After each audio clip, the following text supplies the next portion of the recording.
په محاکمو کې په منظم، چټک او عادلانه توګه د دوسیو رسیدو په موخه روزنه. د سترې محکمې له لوري دلته د قضایي تعلیماتو په تالار کې د کابل په ګډون د هیواد د 40 ولایتونو د استیناف، شهري او نظامي محاکمو شاوخوا 100 رئیسانو او د سترې محکمې تازه ګمارل شوو کسانو ته 15 ورځنی ښوونیز سیمینار جوړ شوی. ستره محکمه وایي که څه هم دغه رئیسان له 10 څخه تر 20 کلونو پورې په قضایي برخه کې کاري تجربه لري، خو دوی ته په دې 15 ورځني سیمینار کې د دې روزنه ورکول کیږي څو په خپلو ولایتونو کې د محاکمو تازه ګمارل شوو کارکوونکو ته ورته روزنه ورکړي. دې سیمینار کې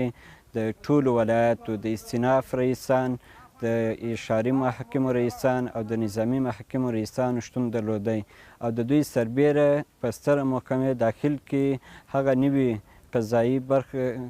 هغه نوي کسان چې په قضایي برخه کې ګمارل سوي وه دوی هم په دې سیمینار کې ګډون وکړي چې ټول ټال تقریبا 100 تنو ته رسیږي. د قضایي تعلیماتو رئیس وایي چې له مرکز او ولایتونو څخه شاوخوا 100 کسانو ته په دې 15 ورځني سیمینار کې د دوی د قضایي پوهې لوړوي په موخه په عملي او نظري برخو کې د مجربو او مسلکي استادانو لخوا روزنه ورکول کیږي. له 30 ولایتو څخه د محاکمو مرافع رئیسان صاحبان او د شهري محاکمو رئیسان صاحبان او د نظامي محاکمو رئیسان صاحبان چې تقریبا مجموع حساب 15 تر 9 پورې رسیږي دا ټوله وغوښتل سو او دا سیمینار دا اخرنی سیمینار نه ده، دا به سلسله په سلسله باندې د روانې په ولایتو کې چې هلته به د ولسوالیو قاضیان صاحبان هم راغواړي، هغو ته به دغه متحد المال په هغه شکل باندې دغه رقم سیمینارونه جوړېږي. د دارالفتاء لوی رئیس چې په دې سیمینار کې د 40 ولایتونو د استیناف، شهري او نظامي محاکمو رئیسانو ته د معین القضات المفتین کتاب تدریس کوي وایي لکه څنګه چې د اسلامي امارات د محاکمو نظام بنسټ حنفي فقه ده او راغلو کسانو په بشپړ ډول فقه لوستې، نو موږ یوازې په ولایتونو کې د ورته سیمینارونو د عملي ترتیب په موخه دوی ته روزنه ورکوو. زمونږ علما کرام الحمدلله څنګه چې د اسلامي نظام د اسلامي امارت د محاکم بنیاد دا په فقه باندې دی، په فقه حنفي باندې دی او دغه علما د فقه حنفي مدرسین دي، دوی د شریعت درس کوي، دوی کتاب او سنت او فقه دا صحیح لوستلی ده،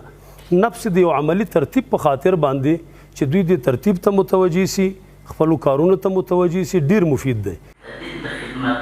ګډونوال د سترې محکمې له لوري د دې ډول سیمینار د جوړېدو هرکلی کوي او وایي چې په یاد سیمینار کې ورته په کم وخت، عادلانه او اصولي توګه د قضیو مخ ته وړلو په برخه کې په عملي او نظري ډول ښه لارښوونه شوې او له بشپړېدو سره به یې په خپلو ولایتونو کې په دې برخه کې تازه ګمارل شوي کسان هم د یو سیمینار له لارې وروزي. در سیمینار قضایی آمدیم به نمایندگی از محکمه نظامی زون شمال و شمال شرق کشور که در برگیرنده 5 ولایت شمالی میشه. در اینجا آمدیم بسیار یک معلومات اصولی فنی برای ما داده شد، چی در بخش اداری و چی در بخش اجراعاتی برای ما تعلیمات خوب داده شد، اصولی تعلیمات داده شد، آگاهی ها داده شد و بسیار خرسند هستیم و بزرگان استر محکمه به تربیه سالم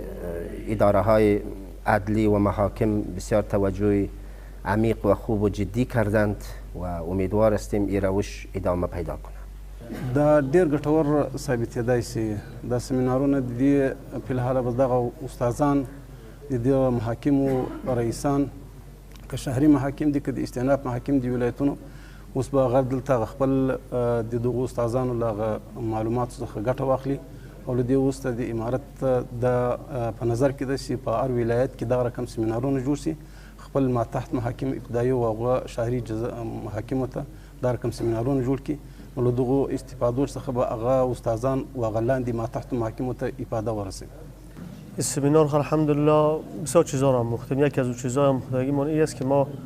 24 ولایت افغانستان رؤسای محاکم و شهریش الحمدلله با هم تعارف کردیم، تبادل نظر صورت گرفت.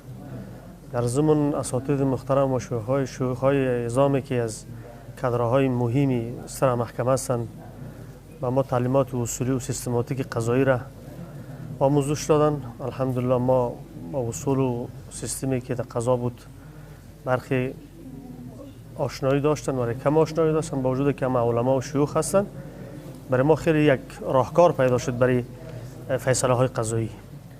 این یک امید و کمکگار میشه برای مثلا پیشبرد قضایا خوبتر و بیشتر و